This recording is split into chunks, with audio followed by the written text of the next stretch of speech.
je réitère mes salutations à chacun, chacune et aussi aux fidèles auditeurs qui nous suivent via le site de l'Église. Alors nous sommes dans la série de Romains 8, nous continuons. La semaine dernière, nous avons vu les 5 premiers versets qui nous déclaraient que la vraie liberté, nous l'avons par l'œuvre accomplie de Christ à la croix.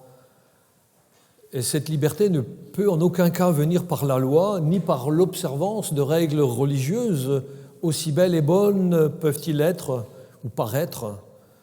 Et cette nouvelle vie nous a été accordée par pure grâce, dès l'instant que nous avons été saisis par la sainteté, la majesté de notre Sauveur Jésus-Christ, qui est aussi le Seigneur sur notre vie. Alors, dès lors, nous sommes appelés à vivre dans l'énergie de la vie de Dieu. Et pour illustrer cela, on va essayer de comprendre ce qui s'est passé dans notre vie. Avant la rencontre avec le Seigneur de gloire, nous étions tous comme un morceau de ferraille qui gisait dans la terre de ce monde. La loi, c'était celle de la gravité qui est représentée par le péché, nous empêchait de nous élever justement. On était à terre, on ne pouvait pas se lever, c'était impossible. Mais qu'arrive-t-il lorsqu'on place un aimant électrique, comme c'est le cas là, sur cette image, au-dessus de ce bout de métal ? Le bout de métal, il monte en l'air, comme s'il avait des ailes. Une nouvelle puissance est entrée en scène, et c'est cette puissance-là qui dirige maintenant ce bout de métal. Et il en est la même chose avec tout homme, chez qui le Saint-Esprit de Dieu est entré en action. Alors quand est-ce que le Saint-Esprit est-il entré en action ? Le jour où vous avez entendu la parole de la vérité, c'est à ce moment-là que vous avez été touché par cette réalité de vie nouvelle et vous avez abandonné toute résistance parce que vous avez été aimanté, c'est-à-dire aimé par l'aimant qui est Dieu. Il n'y a que Dieu qui nous aime. Est-ce que le fer peut-il refuser l'attirance de l'aimant ? C'est impossible. Ainsi, c'est Christ qui nous a aimés le premier et nous a attirés à lui par le Saint-Esprit. Et il y a une valeur sûre, il ne nous abandonnera jamais. C'est une certitude qui doit être ancrée en nous.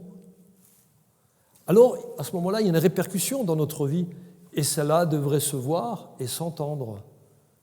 Le Saint-Esprit nous a été donné afin de nous diriger et non pas que nous essayions de le diriger lui. Le Saint-Esprit n'est pas venu pour parler de lui-même ou pour se glorifier lui-même, mais afin de glorifier qui donc ? Jésus, le Christ. Et ça enlève toute superstition ou volonté humaine d'imposer à d'autres des visions personnelles, des fausses doctrines. Prêtez attention que le Saint-Esprit n'habite pas en nous pour entretenir la vieille nature, la vieille vie que nous avions avant, celle du premier Adam. Non, le Saint-Esprit est l'esprit de la vie de Christ, le dernier Adam, qui fait que chaque croyant est devenu une nouvelle créature dirigée par l'Esprit de Dieu. C'est alors que c'est uniquement l'action du Saint-Esprit dans nos vies qui nous transforme. Aussi, je ne vis plus sous la tyrannie de la chair qui voulait toujours m'obliger à faire ce que la chair voulait faire. Maintenant, je vis et je grandis sous la loi de l'Esprit de vie qui a vaincu les chaînes de la mort et du pouvoir des ténèbres qui me retenaient prisonnier dans les choses terrestres. C'est pour ça qu'aujourd'hui, nous allons explorer la vie selon l'Esprit de la grâce en Romains 8, versets 5 à 11. Je vous invite à ouvrir votre Bible et aussi à votre cœur pour être attentif à la parole de Dieu. Je fais la lecture, versets 5 à 11 du chapitre 8.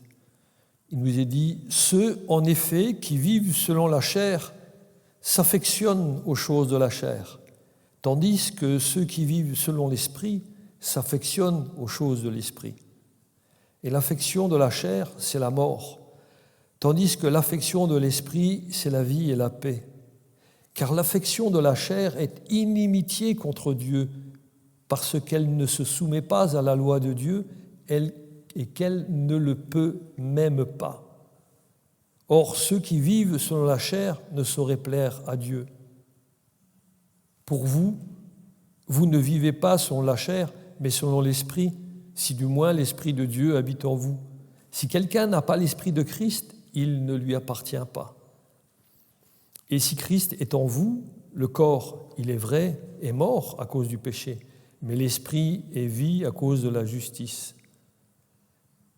Et si l'Esprit de celui qui a ressuscité Jésus d'entre les morts habite en vous, celui qui a ressuscité Christ d'entre les morts rendra aussi la vie à vos corps mortels par son Esprit qui habite en vous. Amen. On va prier. Seigneur, merci pour ta parole. Merci parce que, Seigneur, tu nous fais saisir combien tu nous as aimés le premier, combien tu nous as donné aussi ton esprit afin de diriger tout notre être, esprit, âme et corps, afin que tout notre être puisse être présenté devant toi comme un sacrifice de bonne odeur. Toi qui nous as relevés de cette poussière pour nous amener à ta lumière, Seigneur.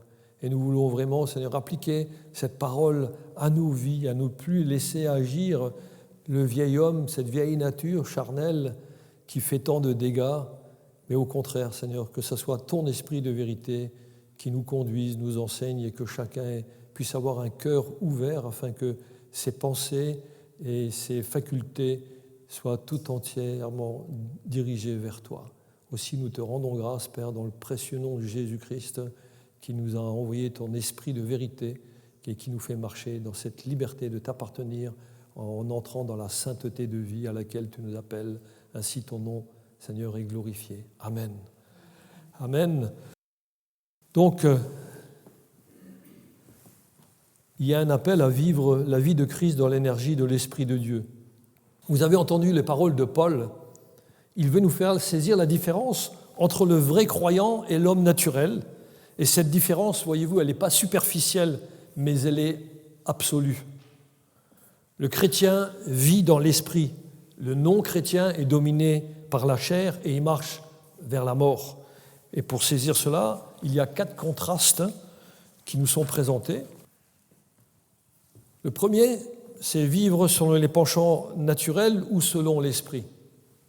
Romains 8, 5 nous dit « Ceux en effet qui vivent selon la chair s'affectionnent aux choses de la chair, tandis que ceux qui vivent selon l'esprit s'affectionnent aux choses de l'esprit. » Merci Seigneur, parce qu'il y a une évidence. Celui qui n'a pas l'Esprit de Dieu vit selon sa propre volonté pour ses désirs personnels. Mais oui, son esprit, ses pensées, elles sont centrées sur qui donc ? Sur sa satisfaction personnelle, sur sa personne. Il y a une loi qui agit en lui, qui est comme une force invisible, mais qui le tire toujours vers le bas. Cela l'entraîne vers la désobéissance et la condamnation éternelle. Vous remarquerez, il y a une réalité flagrante.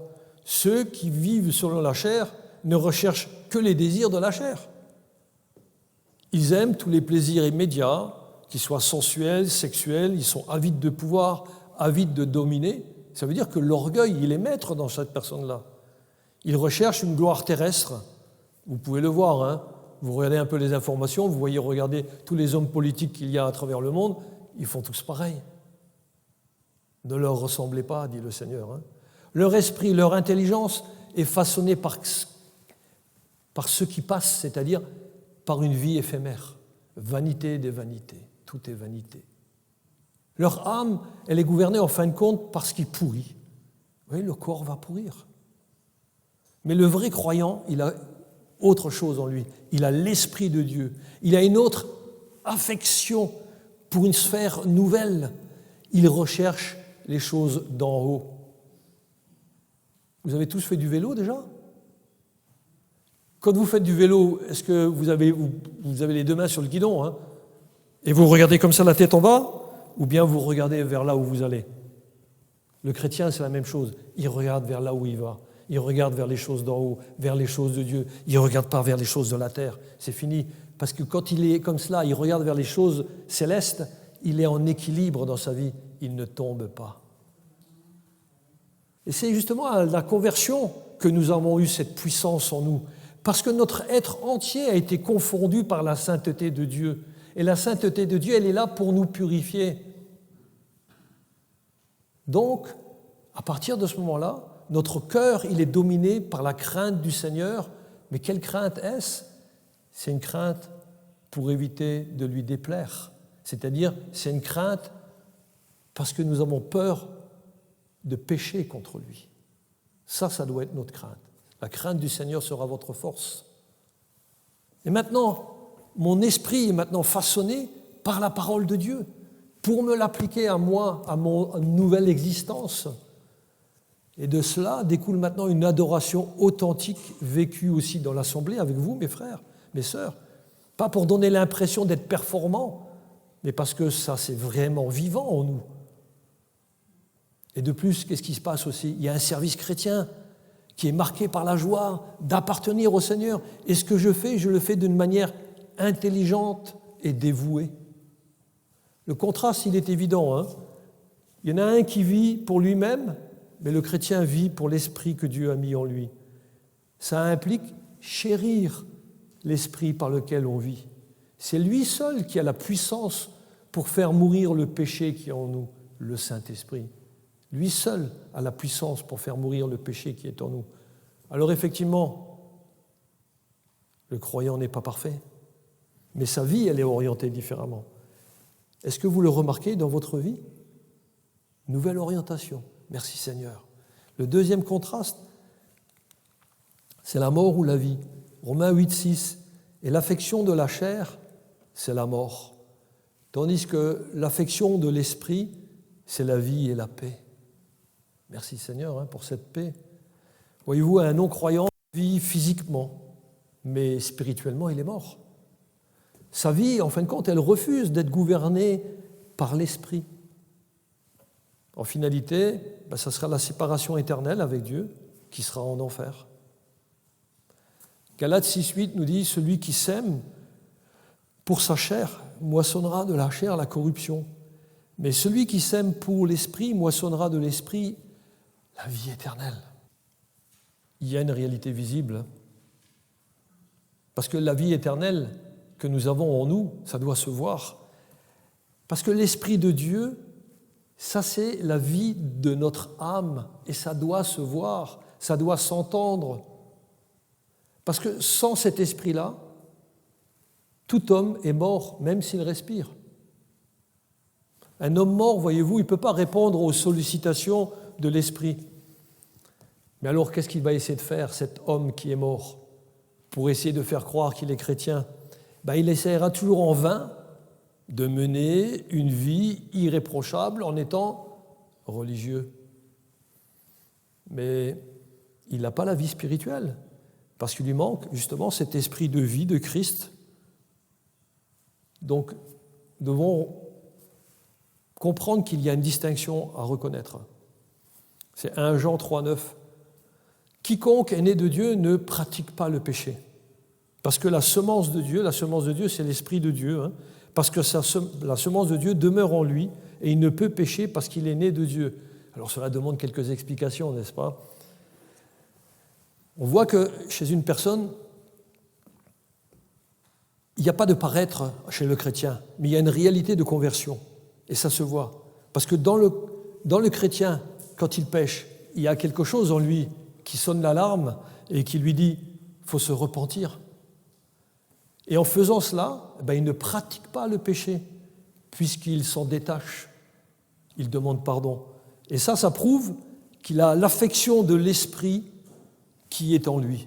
Il aime le Saint-Esprit qui est en lui. Le troisième contraste, c'est la guerre avec Dieu ou la paix avec Dieu. Romains 8, verset 6-7, qui dit « L'affection de l'Esprit, c'est la vie et la paix.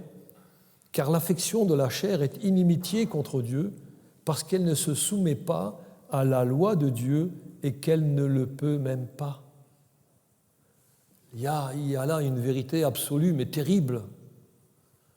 La chair ne peut pas se soumettre à Dieu et elle ne le peut même pas.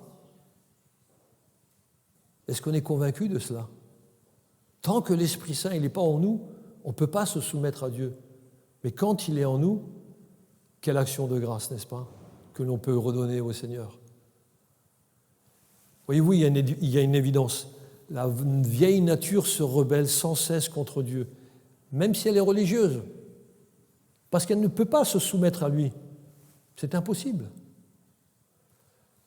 Pour cela, il faut que le Saint-Esprit vienne et nous convainc de péché et nous rende capables de répondre par la foi à Dieu. Celui qui se plaît aux choses terrestres et charnelles reste insensible à l'appel de Dieu dans sa vie. Celui qui se déclare chrétien, s'il est insensible aux choses de Dieu, il ne lui appartient pas. Paul, il nous recentre toujours. Il nous dit, vous avez le Saint-Esprit, soyez sensibles aux choses de Dieu. Vous savez, mes amis, si vous ne livrez pas de combat contre la chair, c'est que vous êtes encore dans la chair. Alors je tiens à vous rassurer, vous vivez un combat dans la chair, tant mieux. Merci Seigneur pour ce combat, parce qu'on va être aussi victorieux. Effectivement, parce que si vous vivez pour la chair et pour le monde, cela prouve que ces choses du monde sont encore normales pour vous. Maintenant, si votre combat n'est pas motivé par l'amour pour Dieu, c'est que vous avez encore l'amour du monde et votre esprit est entièrement fixé sur les choses de la chair, même si elles sont religieuses. Et vous le remarquerez très bien, c'est alors que vous allez mener des combats avec la chair, pour la chair, quand vous n'appartenez pas à Dieu. La chair en premier, elle va combattre la chair. Par contre, quand vous avez l'Esprit de Dieu en vous, c'est l'Esprit de Dieu en vous qui va combattre contre la chair. Retenez, pour votre édification, que le Saint-Esprit ne se trouve pas dans une personne charnelle, et la personne charnelle ne se trouve pas dans l'Esprit. Et nous savons qu'en tant que croyants véritables, nous avons toujours un combat à mener, comme le précise Galates 5, 17, car il nous dit « Car la chair a des désirs contraires à ceux de l'esprit, et l'esprit en a des contraires à ceux de la chair. » On voit que l'esprit qui est dans une personne, eh bien, il veut amener la personne vraiment à rester fidèle à la parole de Dieu. Et il nous est dit, ils sont opposés entre eux afin que vous ne fassiez point ce que vous voudriez. Amen, merci Seigneur. Et là, on voit bien que vous ne devez pas faire ce que vous voudriez parce que l'Esprit de Dieu est en vous, donc il va vous aider à le faire, à lutter contre la chair. Mais ça indique aussi qu'on doit être attentif à la voix de l'Esprit en nous. Mes amis, le Seigneur a mis en nous qui croyons une nouvelle nature, mais pas n'importe quelle nature. Vous savez laquelle elle est, cette nature? Elle est divine. Ce n'est pas une nature humaine, améliorée. Non, ça ne marche pas, ça. C'est la nature divine, la même nature de Christ en nous. Et cette nouvelle nature, elle a un combat à mener contre la nature charnelle qui demeure en nous aussi longtemps que nous demeurons dans ce corps. Mais puisque l'Esprit même de Dieu habite en nous, vous êtes d'accord avec ça? L'Esprit de Dieu habite en nous. Eh bien, notre seul désir, c'est quoi maintenant? C'est d'agir en conséquence de ce que nous sommes devenus et non plus par rapport à ce que nous étions avant. Et d'où l'importance de saisir ce quatrième contraste, se plaire à soi-même ou plaire à Dieu. Romains 8 nous dit « Or ceux qui vivent selon la chair ne sauraient plaire à Dieu ». Paul, il ne laisse pas de place aux illusions ici. La chair, elle n'est pas neutre, elle est l'ennemi de Dieu. Elle ne fait que s'éloigner, elle s'oppose, elle résiste et se rebelle contre Dieu. Un esprit charnel ne peut en aucune manière plaire à Dieu. Alors oui, il va essayer de paraître religieux, il va pratiquer des œuvres, il va parler de la parole de Dieu, mais sans jamais parvenir à y obéir pleinement. Tout ça n'est pour le Seigneur que corruption de la chair. D'où il y a cette exhortation à la sainteté. Frères et sœurs, nous avons été créés pour plaire à Dieu. C'est pour cela que nous ne vivons pas selon la chair, mais selon l'esprit. Alors quand on a cette force de réalité qui est imprégnée en nous, et malgré même le fait que nous péchions encore quelquefois, le Seigneur nous demande d'être vigilants à demander pardon pour nos péchés, et de suite, qu'est-ce qu'on fait? On ne reste pas là où on est tombé par terre, on continue à se relever et à marcher pour progresser dans les voies du Seigneur. C'est bien ce que nous dit 1 Thessaloniciens 4:1, qui nous dit « Au reste, frères, puisque vous avez appris de nous comment vous devez vous conduire et plaire à Dieu, et c'est là ce que vous faites.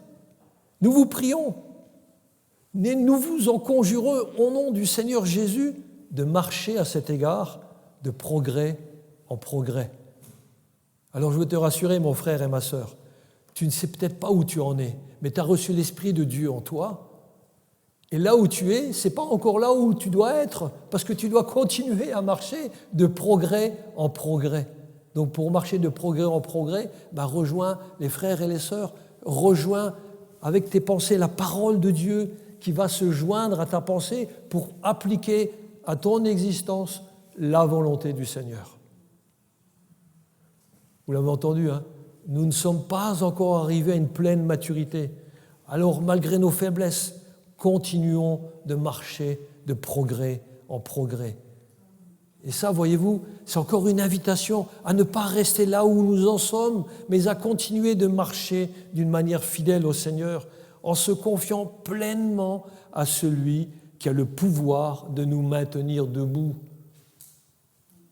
L'aimant, dès l'instant qu'il y a eu l'électricité qui est passée dans l'électroaimant, Dieu n'enlève pas le courant là-dedans. Il veut en tout point que nous sachions que nous sommes attachés à lui. Ne faisons pas comme si nous n'appartenions pas à Dieu. Nous lui appartenons. On ne peut pas perdre cette relation avec le Seigneur. Maintenant, nous avons la paix avec Dieu. Et nous devons avoir à l'esprit que nous hériterons la vie éternelle. Romains 5:1 nous disait « Étant donc justifiés par la foi, nous avons la paix. » La paix avec qui? Avec Dieu. Avant, nous étions en guerre. Mais quand Christ est venu dans nos vies, on a eu la paix avec Dieu par notre Seigneur Jésus-Christ. Là, je m'adresse à vous, chers auditeurs. Ne pas croire au Christ biblique, c'est une absurdité de l'homme. Mais vous pouvez accéder à un autre niveau parce que le Saint-Esprit change notre nature. C'est ce que nous dit Romains, chapitre 8, versets 9 à 10. Il dit « Pour vous, maintenant, si l'Esprit de Dieu est venu en vous, vous ne vivez pas selon la chair, mais selon l'Esprit, si du moins l'Esprit de Dieu habite en vous. Si quelqu'un n'a pas l'Esprit de Christ, il ne lui appartient pas. Et si Christ est en vous, vous voyez comme Paul il nous aime, et si Christ est en vous, le corps, il est vrai, il est mort à cause du péché, mais l'esprit est vie à cause de la justice. Voyez-vous, cette parole, elle est réconfortante. Elle ne veut laisser aucun doute en nous. C'est bien le Saint-Esprit qui travaille en nous, et il y a un but à cela, pour nous rendre semblables à Jésus-Christ. Il n'y a rien d'en dessous, c'est le maximum. On ne peut pas avoir en dessous, et on ne peut pas avoir au-dessus. C'est le maximum. Ça fait toute la différence dans notre corps. Parce que lorsque le Saint-Esprit, il vit en nous, on connaît quoi? On connaît une nouvelle vie. Et vous savez, il y a quelque chose qui change. Même nos facultés physiques prennent une autre dimension. Parce qu'il y a une nouvelle loi qui est en nous et qui nous fait porter du fruit à la gloire du Seigneur. Amen. Et maintenant, selon le verset 10, Christ est en nous. Et il est dit, le corps, il est vrai et mort à cause du péché, mais l'esprit est vie à cause de la justice. À cause de quelle justice? À cause de la justice que Christ a accomplie pour nous. Alors, si l'Esprit de Christ habite en nous, on ne doit pas laisser se diriger par les vaines manières de vivre que nous avions avant. Notre corps ne doit plus nous diriger, puisque nous sommes morts avec Christ. Ce n'est pas notre corps qui doit nous diriger. Ce n'est pas l'affection de notre corps, c'est l'affection de l'esprit. Parce que l'affection de notre corps, tout ça, c'est de la vanité, c'est la vanité de la chair. Mais maintenant, ça, c'est mort. Parce que quand Jésus est venu faire son œuvre de régénération en nous, il a bien régénéré, n'est-ce pas? Nous ne sommes plus de l'ancienne génération, cette nouvelle génération en Christ. N'en doutez jamais, mes amis, ne doutez jamais de cela. Vous avez une nouvelle vie et agissez donc en conséquence. Maintenant, si vous avez des doutes, ne vous inquiétez pas, on peut prendre un temps après, à la fin du culte, pour en discuter ensemble par rapport à la parole de Dieu et vous allez peut-être voir un éclaircissement pour votre vie. Maintenant, si quelqu'un se laisse diriger par ses envies, ses opinions, sa chair, ça va conduire inévitablement à pécher contre la sainteté de Dieu. C'est inévitable. Mais retenez bien que pour faire la volonté de Dieu, eh bien, nous devons laisser l'Esprit de Dieu agir en nous, et c'est ça, pratiquer la justice. Et tout ça, c'est possible parce que le Saint-Esprit a fait sa demeure en nous qui mettons notre foi en Christ. C'est l'affirmation du verset 11. Il nous est dit « Et si l'Esprit de celui qui a ressuscité Jésus d'entre les morts habite en vous, celui qui a ressuscité Christ d'entre les morts rendra aussi la vie à vos corps mortels par son Esprit qui habite en vous. » Qu'est-ce que ça signifie, ce texte? Ce texte nous montre que la vie dans l'Esprit ne transforme pas seulement le présent, mais nous garantit l'avenir. La même puissance qui a ressuscité Christ du tombeau, elle habite maintenant en nous. Voyez-vous cette merveilleuse garantie? Même si aujourd'hui ce corps-là, il est sujet à la faiblesse et même à la mort, un jour, il sera ressuscité dans la gloire du Seigneur. Amen. Ne vous inquiétez pas. Le secret révélé ici, c'est que le Saint-Esprit n'est pas seulement une aide pour nous au quotidien, mais c'est aussi une garantie pour l'éternité. Voyez-vous, le Saint-Esprit ne nous aide pas seulement à mieux vivre, mais il nous donne une nouvelle vie pour servir Christ, le Seigneur, dans son Église. Parce qu'il nous donne d'aimer d'une manière nouvelle. Et ça ouvre une compréhension en nous, cette nouvelle compréhension que nous avons de comment lui, il agit. Et il y a cette merveilleuse nouvelle. L'éternité sera dans la présence du Seigneur. Et nous pouvons la vivre dès maintenant. Et ça impacte vraiment notre existence. Si votre orientation n'est pas vers les choses décrites dans la parole de Dieu, alors elle est vers les choses du monde. Mais vous allez trébucher un jour. Donc ne commettez pas ce péché, regardez toujours à Christ, à cette vérité éternelle. C'est la présence du Seigneur dans nos vies dès aujourd'hui et cela impacte notre vie. La chair, vous savez, elle promet le plaisir, mais elle donne la mort éternelle. L'esprit, lui, il exige la soumission et il donne la vie et la paix. Voilà le grand contraste à saisir pour votre vie. La conclusion, ce message, il confronte notre génération de manière radicale, car beaucoup veulent le Christ sans abandonner la chair. Beaucoup veulent la paix sans l'obéissance. Beaucoup veulent le ciel sans le renoncement à soi. Mais Paul est catégorique. Celui qui vit dans la chair ne peut plaire à Dieu. Il n'y a pas de position intermédiaire. Alors mes amis, si vous percevez cette radicalité, l'Écriture vous demande de vous examiner pour savoir où vous en êtes dans votre vie. 2 Corinthiens 13,5 nous dit « Examinez-vous vous-même pour savoir où vous en êtes dans votre foi. Éprouvez-vous vous-même.